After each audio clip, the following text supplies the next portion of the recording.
Today, I want to talk with you about that situation where you need to job interview prep in a hurry. All right. So, what's today all about? That problem you have whenever somebody wants to talk to you. Right away, they want to interview you right away, and you worry that you don't have enough time to get ready for the interview. Sometimes they want to talk that day, that afternoon, the next hour, the next morning, whatever it is to. That I have to say, why on earth would we ever be worried or panic about a situation we desired to create? Add to which, and I will tell you that anyone who wants to talk with you in that short amount of time, anybody they love your background, they talk their way, they want to talk to you because they want you. So no one, and I mean no one would ever do that unless they were greatly interested in speaking with you. Whether that was because you applied online with through the applicant trashing system for their job, or maybe you sent them a boss hunting message, or maybe somebody called you totally cold. And I know that in the past I've told you that if you pick up the phone or if you get an email and you're surprised, you want to get off the phone as quickly as possible because you don't want to talk to somebody unless you are in the right frame of mind, know who they are, know why they're reaching out, and all that good stuff. But somebody who contacts you about an interview and wants you to prepare quick or wants you to be ready quickly, this is something we want. So why doesn't that just right there make you feel a whole lot better about the situation? It's true. It's true. Think about what's actually happening.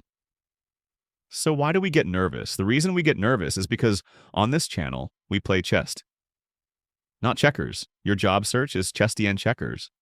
It's bad strategy, bad planning. And you weren't in the right place or frame of mind to conduct something that you wanted. So we need to fix that. That's what today's going to be about. Yes, I'm going to tell you the areas I would focus on to prepare in a hurry for a job interview, but I'm not going to break this down like I'd spend 2 minutes on this and 3 minutes on that. That's ridiculous. You deserve more than that. It's like when I go to the doctor and I tell him, yeah, I got this pain running down my legs. There's nothing wrong with your leg. It's in your back. The problem is elsewhere, and for you, it's likely in the way in which you've sequenced or are conducting your job search, if you're even actually conducting one. So we're going to fix that for you today. And before we get into that, here's how I want to start it off with a little story, because I want you to get in the right frame of mind. I want you to draw an analogy from my life and how this applies to you and why I would not worry in the least. All right, so the story starts with I've basically spent, I don't know, seconds, not hours, not days, preparing for this talk. I've literally spent almost no time. And why would the story start like that? Because this is how I want you to think about your job search. I have spent, I don't know how many seconds I have spent thinking about this talk today that's going to be 30 minutes or 60 minutes. And then I'm going to take a bunch of your questions. The grand total of the amount of time that I've spent preparing for this talk is the amount of time it took me to scratch these cards. That's it. This was my entire prep for this session today. It literally took me longer to set up all the technology and to get my screen in order with all the things I want to show you than it did for me to actually prep for this. Everything that's coming out of my mouth is coming out of my mouth for the very first time. I haven't even heard me talk this talk. I have practiced nothing. This story I'm telling you right now never been practiced. So we're going to do it together, but why would I even tell you any of this? Because I want you to think for a second about me. And maybe you just found me. Or maybe you've been following me for a long time, but it took me years to master the content domain of the things that I teach you and how to put a lesson together with sequencing it. Creating a right outline that includes what the talking points, the steps I want you to follow, the bombs, I want to drop the key messages, I want to drive home. I need to do it in a motivating and challenging manner so that you understand what to do next. And I need to keep that entire outline in my head as I go through this talk with an ability to focus and never lose track of anything that I'm doing so that my neurons are firing with a velocity that is great. So how long did it take me to master what I do? And all the skills it takes to do this week in and week out for me to show up for you every Thursday. And you're thinking, Coach, don't you love me? You won't even prepare for the talks you give me every Thursday. No, I love you so much that I show up every Thursday, and I worked so hard so that I could keep showing up every Thursday, so that it only takes me seconds to prepare a talk that I can give you that hopefully makes your life better. So why am I telling you that? Because isn't there something that you do that you're that awesome at? Can I get a show of hands? Your stuff. Why would you need an hour to prepare for an interview to explain to somebody what you do, how you're going to change their life? Am I right? Have you ever thought about that now? But let's be specific here because we're talking about your job search. And while you may be a master of your trade, like I am of mine and all the skills that it takes, you are not a master at job searching. So I need to teach you so that you can compress the amount of time that it takes you to position yourself in a great direction with the right strategy so that you're deliberate, so that in seconds you can be ready to talk to somebody. But there are sequences and steps that you need to go through that I can literally hand walk you through. So that when you get to the go line, when you're at start, and then it becomes hand-to-hand combat where somebody might want to talk to you 5 minutes from now, you're ready. And that's what this talk is going to be about. So I want you to think about that. What are you worried for? So that's the first thing. And whether you want to prep for 5 minutes or an hour. And rarely do you have to do that. But I never, ever want you to turn away somebody who wants to talk to you soon. Because why? Because the iron's hot.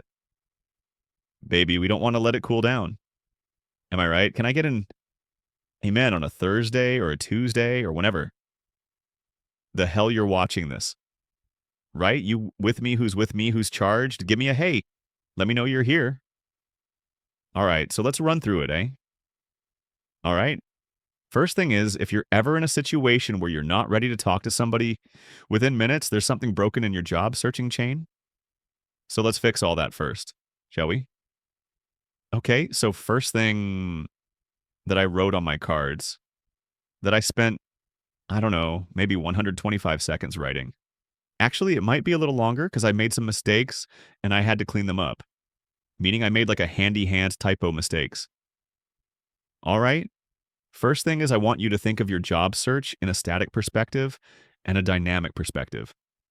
Okay, so there's a bunch of stuff you do up front that I want you to do, and I want it all complete. And you don't get an A until it's all done. Because if in any way, shape, or form, you send a message out into this world to create the situation you desire, which somebody to want to talk to you and you're not ready, you didn't do all your homework. So we're going to talk about the homework stuff first that you get to do in the comfort of your own home, just like mine, where you get to blueprint it. Nobody bothers you. All right, so number one and number two, I was trying to be very economical with my cards. Do you have your direction in order? Meaning I know where I'm going. I know what I offer. I know the kinds of things that I want. You might not know exactly what the company looks like, but are you generally in marketing and you're going after software of services companies? Or are you generally in marketing and you're going after pharmaceutical companies or something like that, or in healthcare systems or pharmacies or whatever? You have some kind of general direction. Okay, let's get that in order.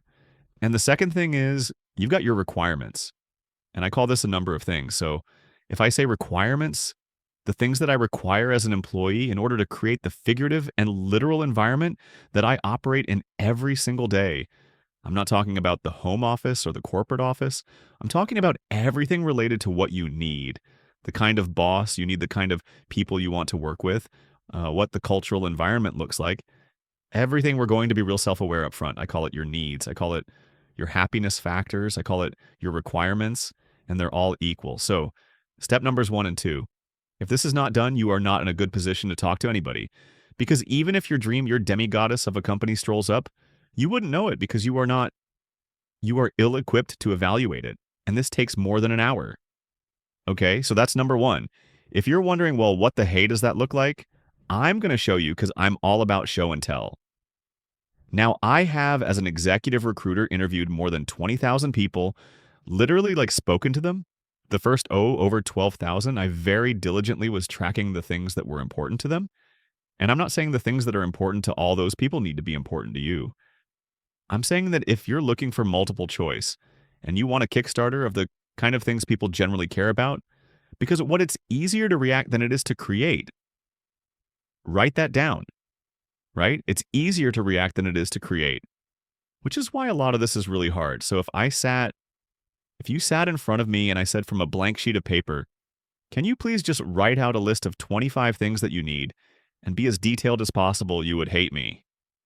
I know that because those 12,000 people hated me because they would get fatigued after they said three or four things. They'd say, "Oh, I want a good company. I want a good job. I want a good boss, and I want a good payday." Yay, okay, that's great. That narrows it down to like nothing. And then, so let's keep going. So the more narrow you go, the better off you are because, specifically how you thrive. So what I did was I collected all of the things that those people told me and I categorized it into 18 or so different groupings that then can be broken down into further groups. And the people that are in my job search coaching program get this Excel spreadsheet. And the thing I want to share with you folks in the public domain is that generally people cared about appreciation, they cared about the atmosphere, they cared about autonomy. Now, what you're seeing here or not seeing here, you might notice as you look down here that there are a lot of rows that are missing. That's because I've hidden them in the spreadsheet because I break these down in much greater detail. What do I mean by that? Well, appreciation, you need to be specific. Has anybody heard of the five love languages like Gary Chapman? Right? Some people like acts of service. Some people want quality time. Some employees want you to show me the money. Some employees just want a pat on the back. Some employees would rather have the corner office. Some employees want all of it. So how do you specifically want to be appreciated? Because if you get into an environment where everybody looks really handsome and pretty, and you get there and they're monsters, and they don't ever say great job, but they always say, what the hey you doing? That's not what I asked for. What's the matter with you? I thought you knew how to do this. Right? If you keep operating in that mode and you didn't investigate it or know yourself, to know that you need to make sure that there's commendations of a certain nature, but everybody's different.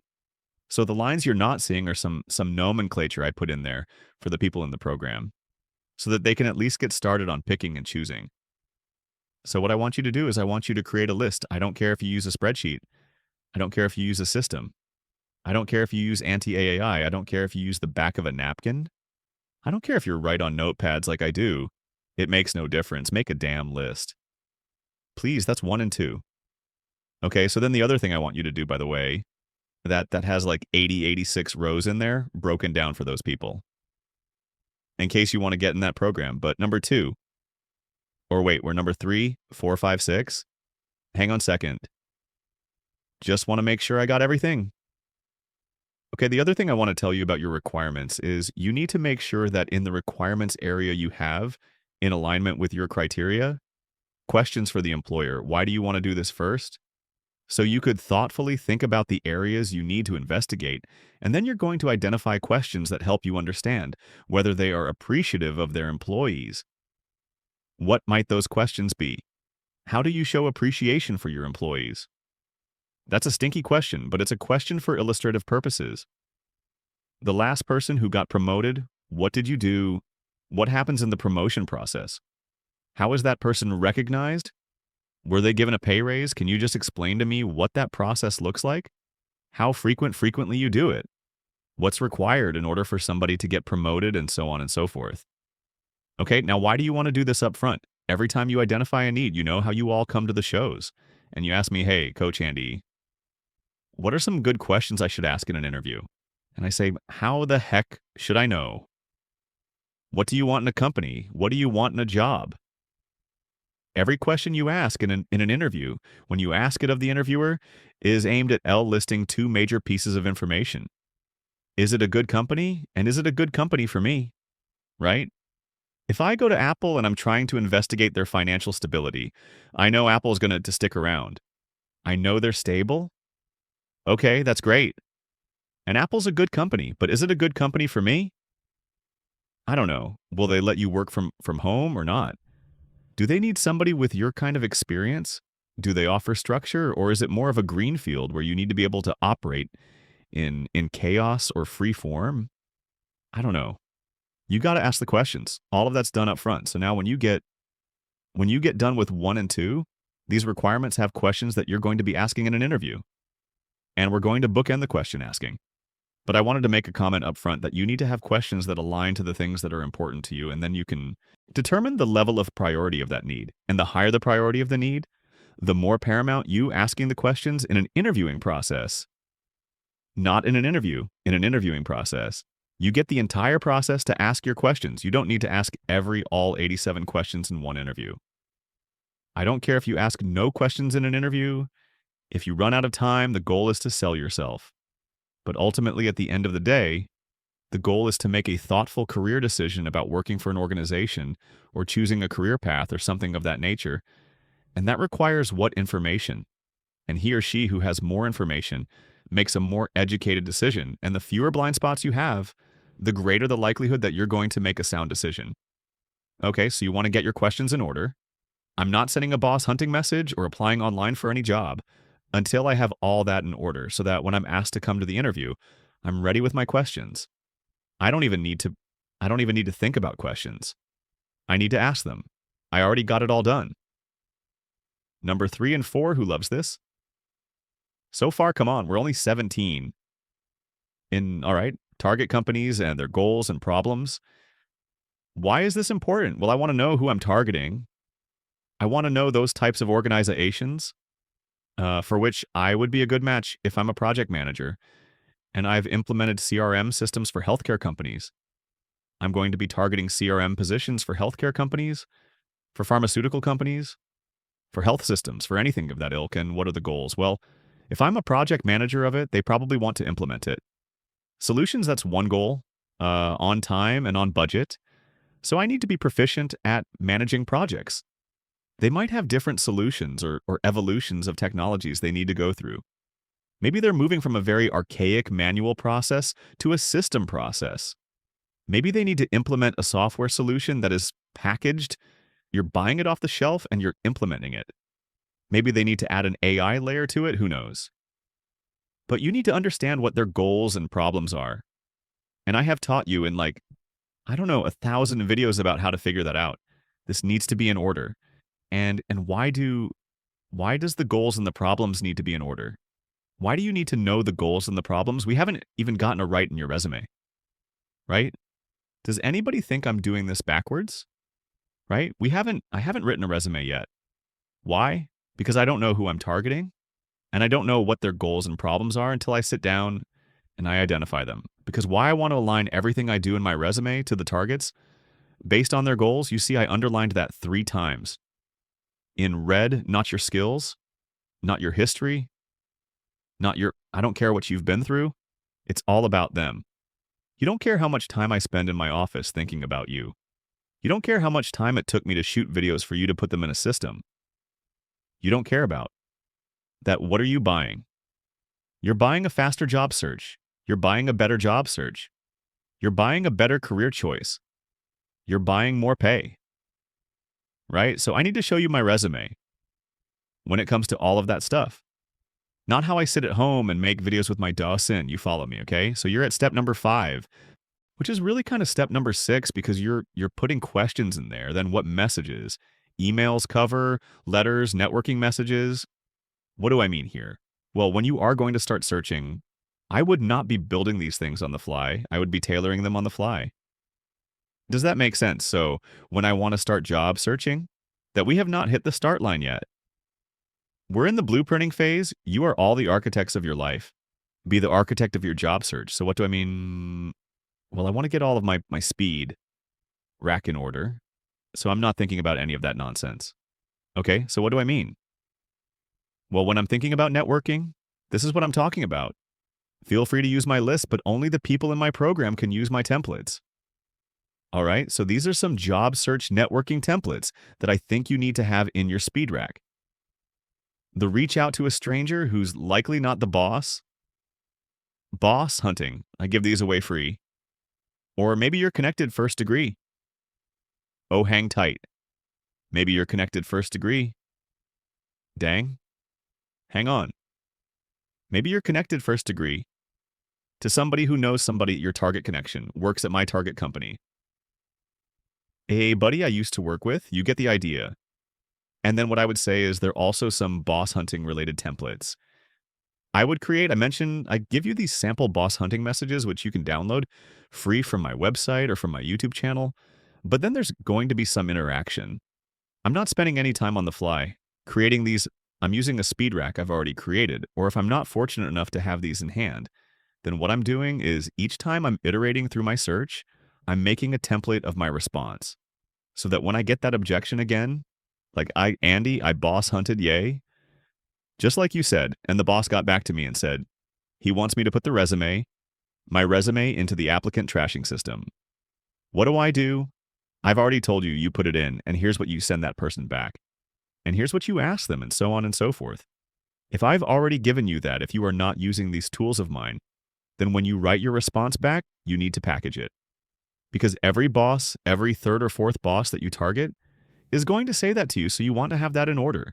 I mean, you could do this on your own, or you could take my stuff, but either which way have it ready, we still are only in the prep phase. We haven't gotten to the goal line yet. To the goal line, next Power Stories. Okay, remember this number, item number, whatever. This was the 3 and 4 when you have your goals and your problems. These are the things that they want you to solve. The person who articulates their fit and value in relation to their goals and their problems is the person who's going to get hired. Okay, now for all of you, so that we can benchmark this group. You all have what a job searching problem. But your goal is either to find a new job, meaning just switch companies. I still want to be an accountant here or there, or I want to change careers. That's a different problem. Or I want to find a new job. That's my goal, but I need to move countries. That's a different suite of problems. And so what I'm doing is I'm thinking in advance about you, my target customer, my person in my community, the people I serve, and in your case, the target organizations. Well, what are their goals? What are their problems? You know what these are, and I've taught you in many other lessons how to figure this out. If you don't already know, but if you don't already know, that's a little bit scary because that means you really don't know what you're doing in your job. So what you're trying to do is once you have this in order, you are going to figure out, I call them Power Stories. Power Stories is Coach Andy. Speak for your bread and butter story that you know you're going to tell in every interview. Because why? Because this provides them the information that they need in order to know that I will help them achieve their goals by overcoming their problems. And the more specific your attainment of the goal, and the more specific the problems they have, which you've already solved, the infinitely greater likelihood that you're going to get hired. Okay, now when somebody at live office hours or in the email or wherever, or my LinkedIn inbox asks me, hey, Coach Andy, this is my situation. How does your program help me? They get a power story immediately, so to speak, for somebody that looks just like them, that helps them understand how their life is going to transform. I already know what the story is. I don't rehearse it.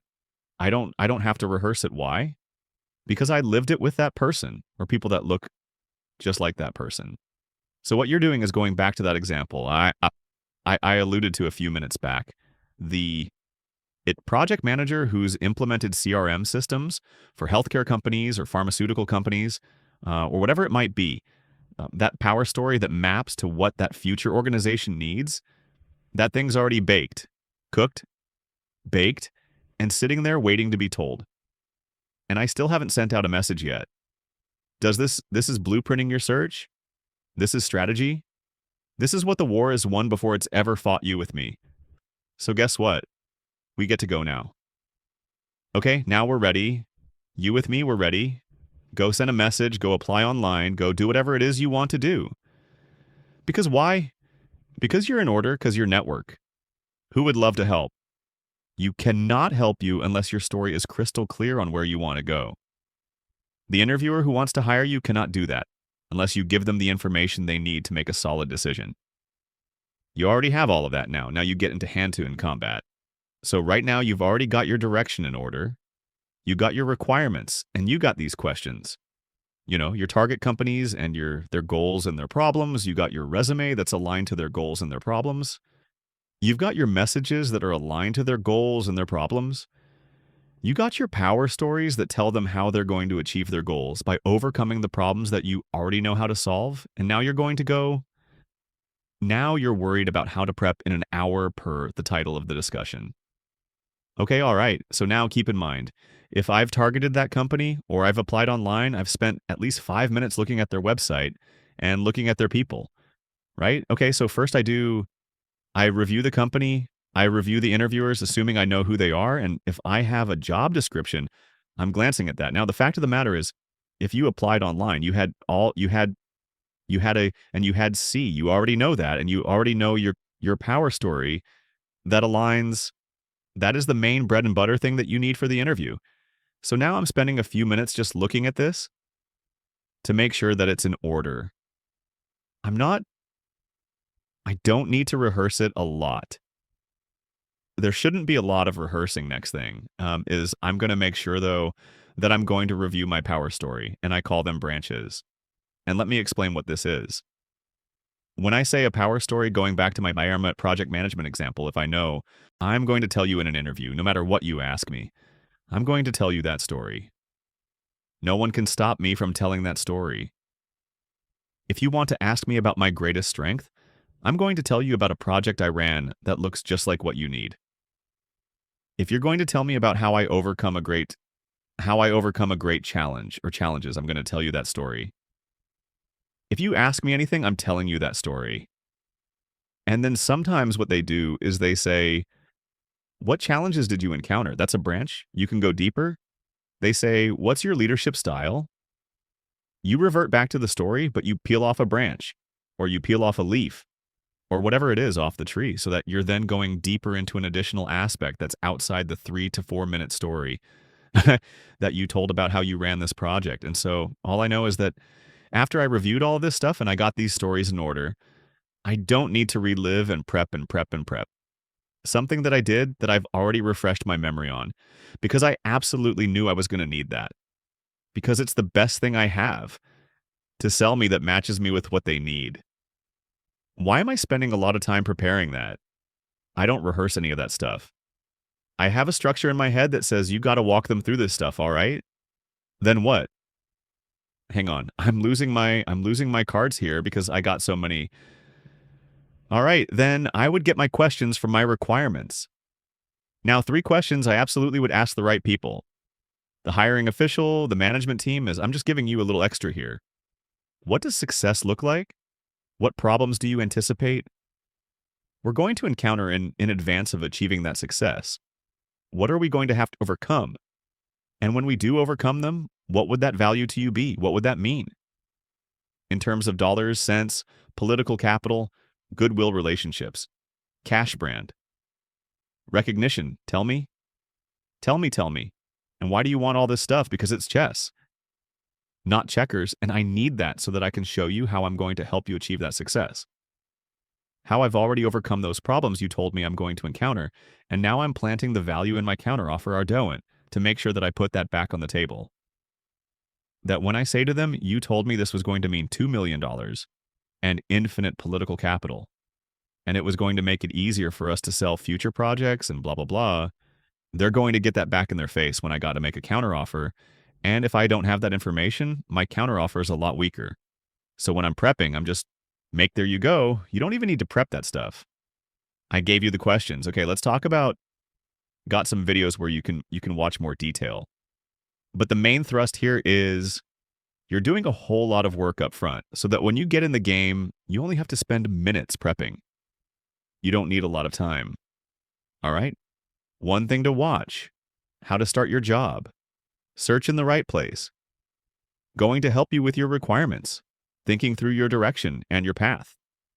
The job interview formula guarantees to get you higher. I go through my CAR technique. This is a beauty that outlines exactly why I want you to use the CAR technique to tell interview stories. You can overlay this on your power stories in practice. Then this 3 powerful questions to ask in a job interview. Spoiler alert, the 3 powerful questions are what success looks like. What are the problems and what's the value? But I go into more detail in that video if that's something that you're interested in. So now the only question is, do you understand why you don't need a lot of time to prepare for an interview? Do you understand how I can prep for these talks in 3 minutes? Can I get an amen on a Thursday or a Tuesday? If you like this video, make sure to hit the like button, share it, because people need help. Make sure you subscribe to the station. If you're here with me live, we're going to the chat. If you are, watch this on recording. I'll see you next week.